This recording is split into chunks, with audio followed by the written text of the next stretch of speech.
Hello everyone, this is Randy Malden with Supply Leaders Academy, getting ready tonight to share with you the 5 steps to forecasting for strategic sourcing.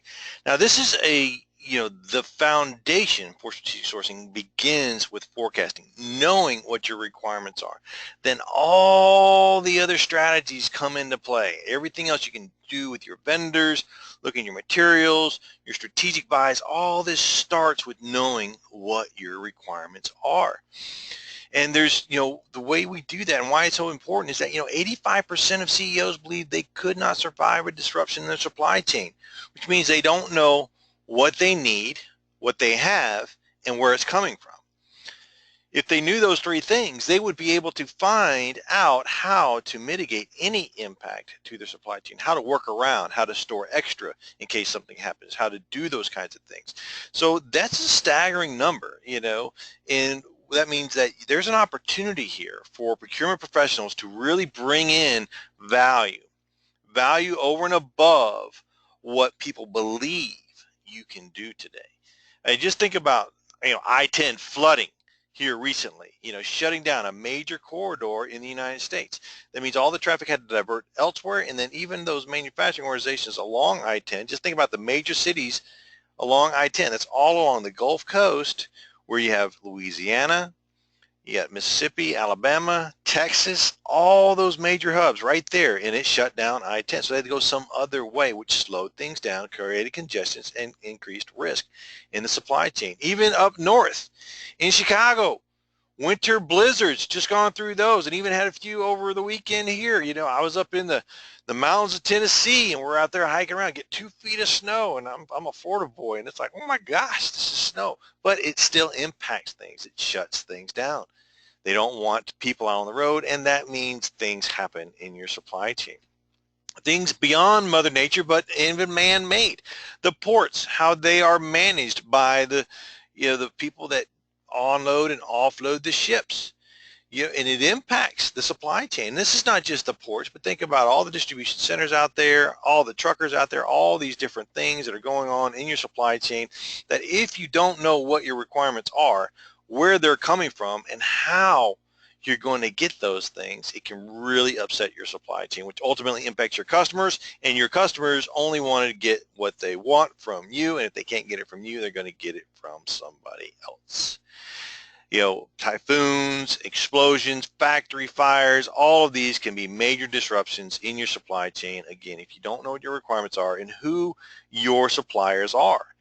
Another statistic came out of the recent study was 83% of CEOs believe they do not have an optimized supply chain, which means they are losing money in their supply chain, which is not a good thing. $7 billion problem when the ports shut down on the West Coast. The Los Angeles ports all shut down, retail bringing in their stuff for Christmas and doing that. Major impact. UPS moving stuff. Holiday season makes a big impact on the supply chain. In other words, these supply chain mistakes are expensive mistakes. When you think about it, sales and marketing drive revenue, supply chain drives profit. Supply chain manages the expenses. When you take the expenses minus revenue, it equals profit, and that's what you are directly responsible for. And forecasting is the base of strategic sourcing and a profitable supply chain. The 5 steps of forecasting, and why am I here tonight? Because over the last 25 years, I've been involved in supply chain and logistics in some way, shape, or form. I began my career in the Marine Corps way back in 1989, worked my way up through the ranks, became an officer, worked as an AV platoon commander, did a logistics officer, managing global supply chain for operations in the Marine Corps. This is a picture of me and my family before my last deployment. I met my wife while I was in the service. This is my family now. Of course, this is where Jack Quinn Solutions comes from. If you were ever wondering, Jack is the middle name of this little guy here. Quinn is the middle name of this guy here. The Solutions is right here. Her middle name is Sophia, JQS. And, of course, that beautiful woman right there created that saying, Jack Quinn Solutions. She's the smart one.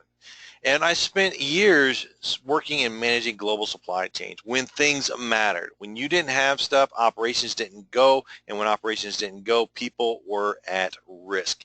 And you can imagine the attention to detail, the immense planning, all of it was based on forecasting and anticipating what you might need in any specific situation and putting it there so you have it when you need it. And that's what we're talking about tonight, is forecasting. There's some great tips in these books that I wrote. You can find them on Amazon.com. Supply Chain Management by the United States Marine Corps talks specifically about forecasting needs and how people didn't trust the supply chain and what they did in response to that mistrust. They ended up hoarding, bringing a lot of stuff they didn't need to bring, and created an iron mountain that had to be dealt with overseas. And with supply chain analysis talks about some of the techniques we'll talk about tonight in knowing what you have, where you have it, and what you need to get there.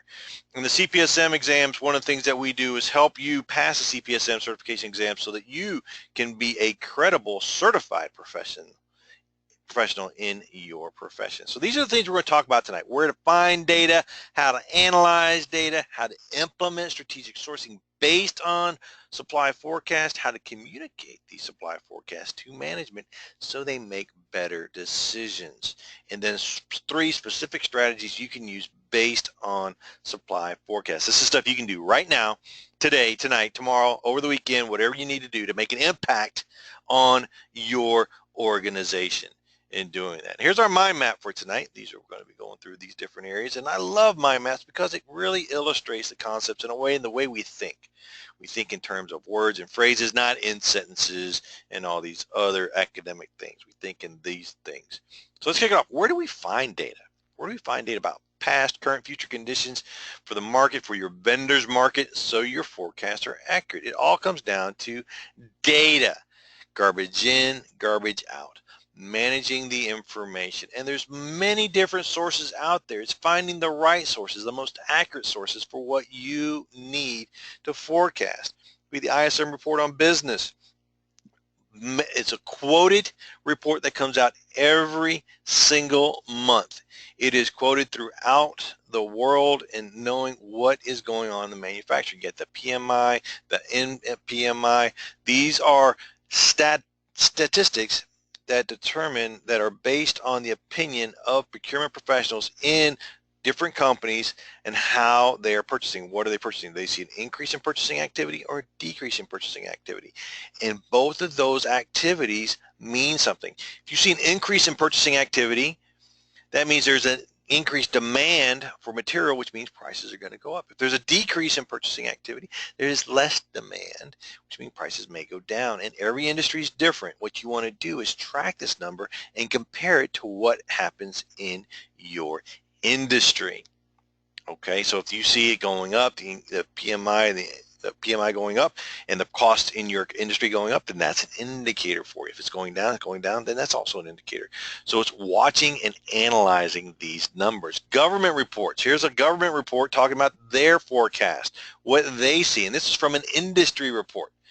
Okay, industry reports, industry journals, they're giving us information about their specific industry. This is taken from a government report, so the data is available for you. Private publications like the Wall Street Journal, Business News, Business Week, all these are different private publications, and they do forecasting as well. You know, this is where you can find information about what people think, what's going to happen in the future, and compare that information to your costs in your industry. Just because something goes up doesn't mean your costs are going to go up. It could be a reverse correlation or negative correlation. When something goes up, something goes down. You know, so the only way you know that is just start looking at it, start looking at the data, analyzing the data to create and know what the patterns are. Your local economic development commission, there's also lots of information there trending on what is happening in your local economy. This is where your vendors live and how they do business and where it comes from. So if they see growth in a local area, you can see growth in your vendors, which is good. It's a good thing, but it also means increased competition for those resources. When you have increased competition, it also means higher prices, less availability for you, and you are not necessarily the best customer for that vendor. So what would they do differently? These are the indices or the commodity prices. As you can see, they're for many, many, many years. One we grabbed here was commodity fuel. And we're looking at, it's an index, okay? And an index is based on other things that are out there. You know, these are other crude oil, natural gas, coal prices, all of these things give us an index which we track over time. It shows us a trend in prices, Okay. Again, this information is available to you. And look here, indexmonday.com. You can find all these commodity prices.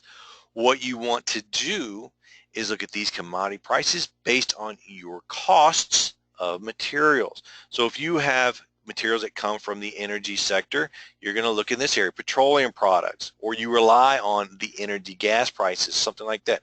Or your vendors are suggesting that they need to raise their prices because oil prices are going up. Well, you can come over here and look at the cost and see what they really are and how that's going to impact your organization. You have now data to make decisions with. All right, that wraps up our first section. Where can you find data? As you can see, there's lots of different sources, and the most important source is your own internal data. Are you tracking data, your prices, your cost? Where is it coming from? Where is it coming from, and what are we doing about it? How are we tracking our costs for the last 5 years? What have we spent? Who have we spent it with? Our costs are trending up, and then taking that information and comparing it to these other sources of information to see how it impacts our costs. If we can better predict what our requirements are and how it affects not only our costs but also our customers, then we can make better decisions. And we'll talk about that here in a few. But once you get this data, what do you do with it? How do you analyze this data? What type of forecast can you actually do? You can do quantity forecasts. Quantity forecasts are forecasts based on what you need, things that you need, for your industry or your organization. You may say that you need, quantity. How much do you actually need? Based on 5-year history, based on consumer behavior. Industry capacity, what's available. Cost over the last 5 years versus price. Your cost and your price are different. Price is what you pay for from the vendor, and cost is what it actually costs you when you include operations and maintenance and disposal. Looking at all those different factors, because you may have cheaper prices, but your costs are actually going up because you have to spend more time in maintaining the items and the products and the services that you need to have. Changes in technology. All of this forecasting gives you ability to do better planning, which helps you assure your supply chain and reduces your risk in your supply chain, which is important. It's important to reduce risk so that you can maintain your success with your customers. Here's an article, recent article, dry van truckload pricing could turn negative throughout 2016, and they're looking at capacity. Corresponding rise in capacity keeps rates firmly checked. Okay, and this is a report on capacity, availability of trucking in the area.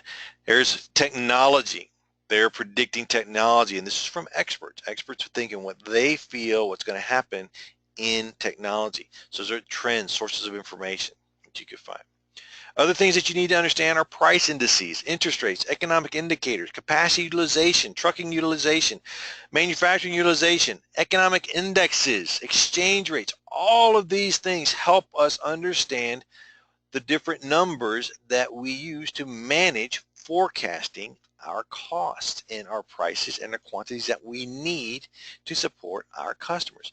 We have leading indicators, lagging indicators, and coincident indicators. Leading indicators tells us what's going to happen, so you want to find these using the data we had before, going through the analysis, and we'll talk about that analysis, okay? And what do you find the trends so you can make better decisions? You can see that oil prices going up means your costs are going to go up. Oil prices going down means your costs are going to go down. Lag indicator confirming things that you know are happening. And then coincident indicators tell you what's going on right now. These are all indicators. And let's talk about a few of those.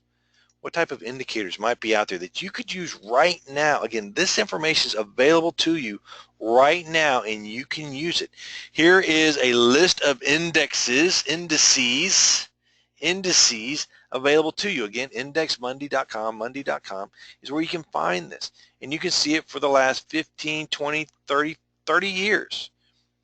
And you take this information and you can compare it to it. Let me share with you this website. It's free, doesn't cost you a thing. You can see it right here, okay? And here's one. We just pulled this up just to share with you what it might look like. This is what we have here. We have crude oil, okay, and gasoline prices. And we see, they kind of correlate and go up and down together, right? But what we can see is that when oil prices cross over gasoline prices, that's when we know gasoline prices are going to go up. So what we can do is when this actually happens, you can then lock in gasoline prices using different strategies that you learn when you go through CPSM certification training that you can actually use to mitigate your risk in these areas. So here, right here, you can one that you can actually see right now, right here, and you can make a decision, and it just happened. Gasoline prices crossed over oil prices, which mean they're going to go up. And if you saw that and you saw it early, you could have executed a strategy which would have reduced your risk in this area if gasoline is one of your major costs. Okay, something to consider. That's the power of this information, how it can help you. These are interest rates, exchange rates. These are also information easily available. You can get this data from Chicago Mercantile Exchange. You can look at it for the last 5 years, 10, 25 years, and just look at that compared to your cost. A economic indicator, job growth. Here in Florida, looking at jobs. Jobs is a huge indicator to economic growth in an area. And when you have economic growth in an area, you got more people having more jobs. One job created creates 12 other jobs in the local community, which means increased demand for products and services, which means potentially increased prices because of that. Okay, people start making more money, they can spend more money.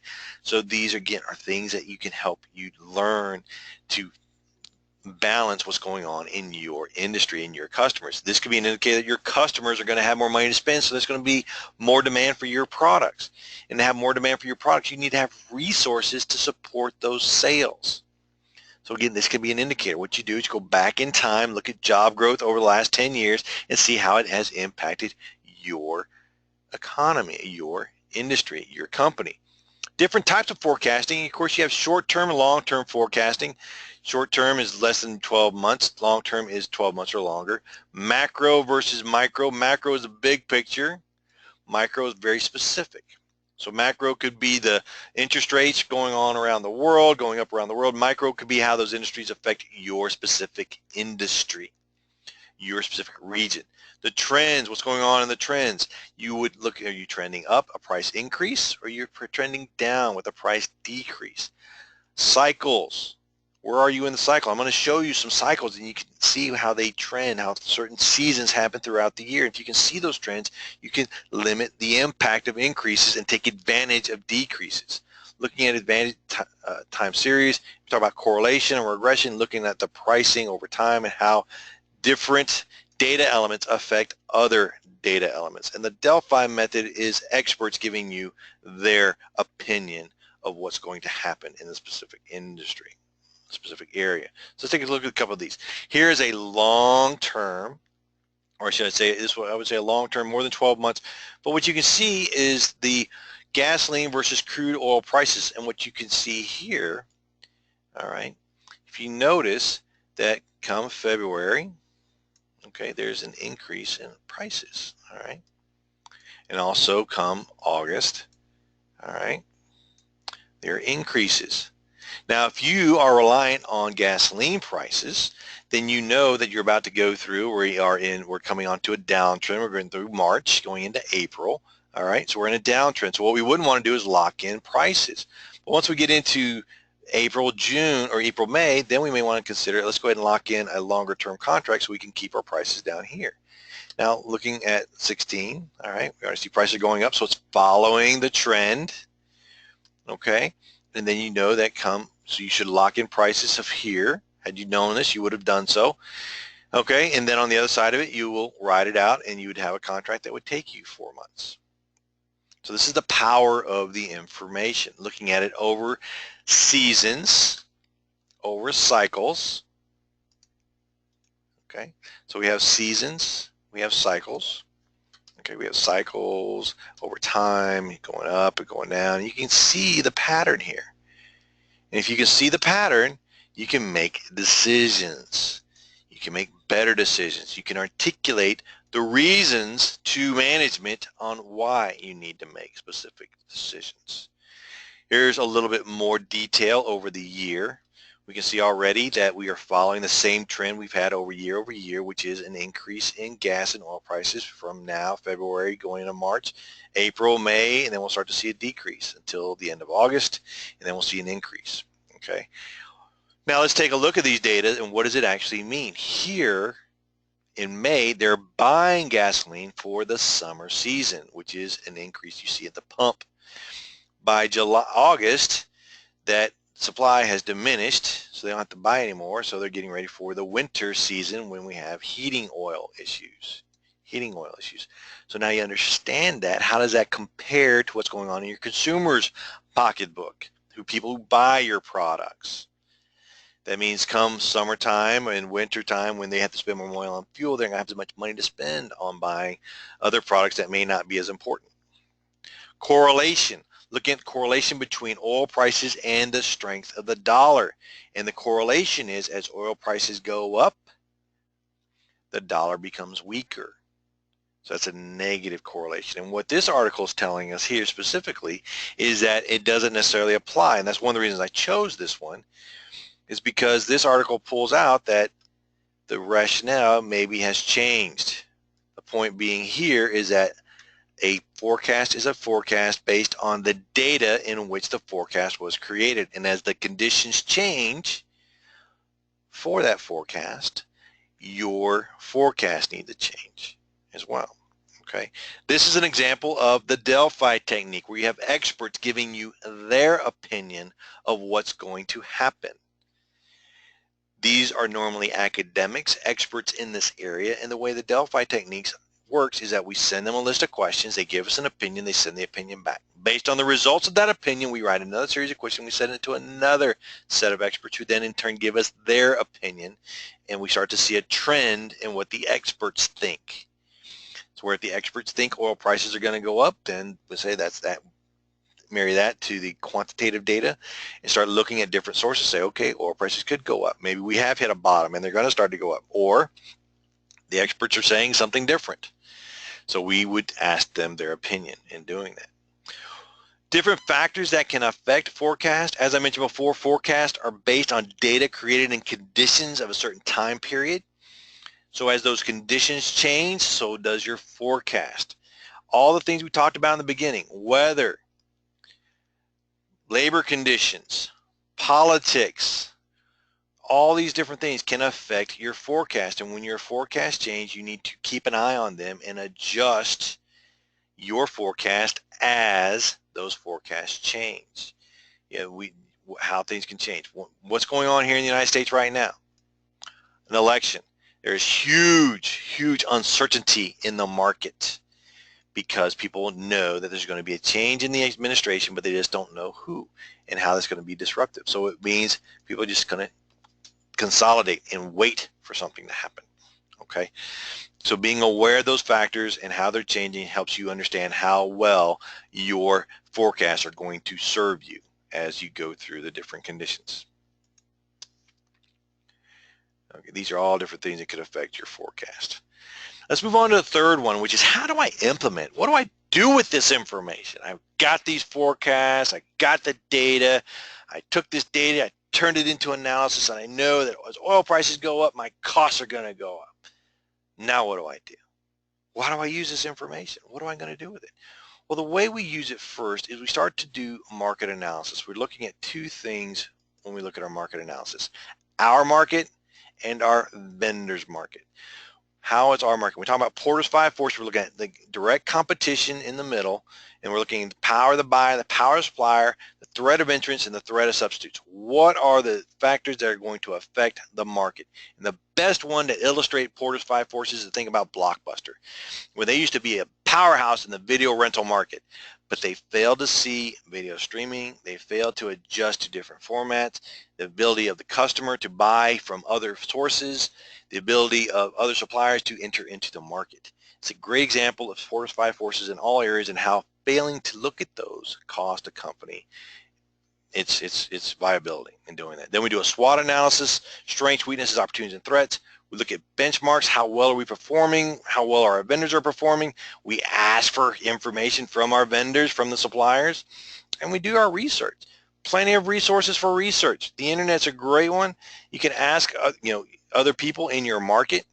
You can do all kinds of things to find out information about what's going on in different markets. Your market, your vendor's market.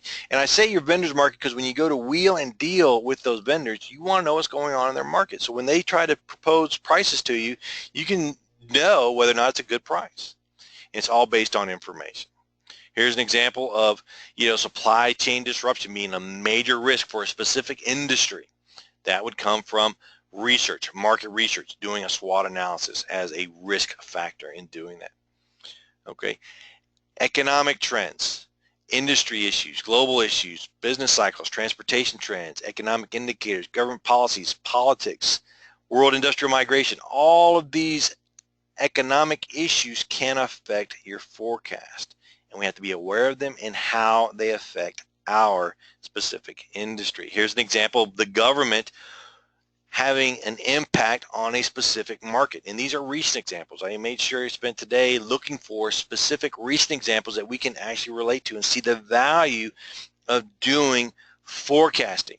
The U.S. policy affecting a specific company from China and how that affected that market. And China saying, this is not good for us, we want you to change, and the government stepping in and changing things. So in a moment, the government can help you or hurt you, or help your market or hurt your market. So we have to be aware of this and understand what their thinking is.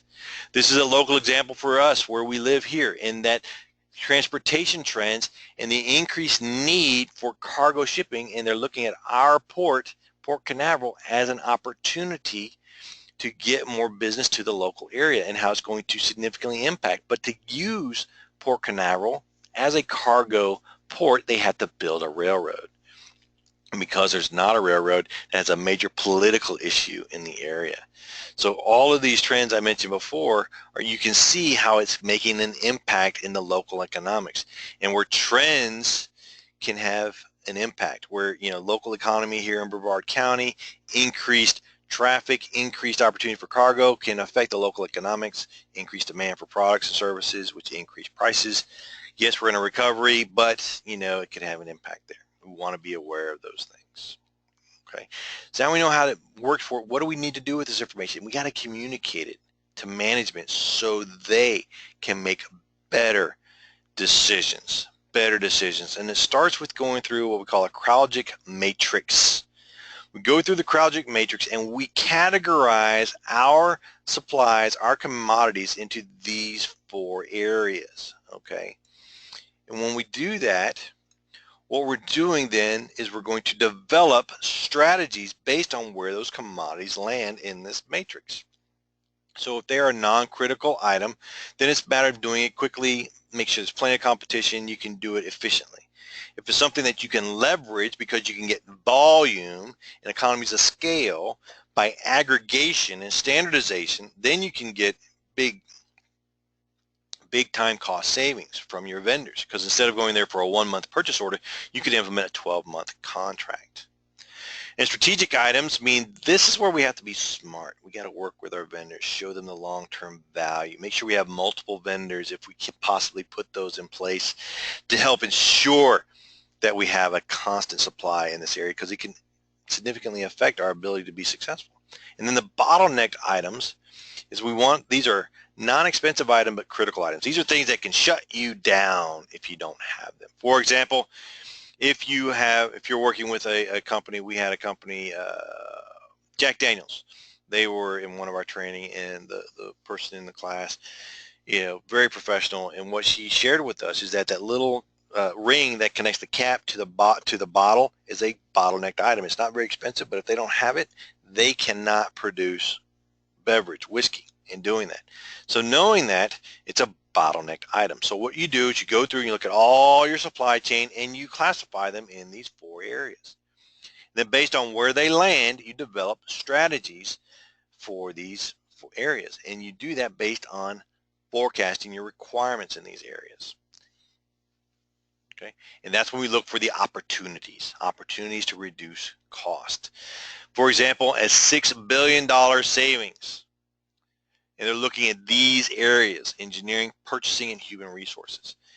Engineering obviously is the technical, creative area that helps this company grow and be innovative and stay ahead, give the customers what they need. But the profitability is in the purchasing side, the supply chain side. Again, I share this article with you to tell you how important you are to the viability of a company and how they can be successful and profitable with you. All right.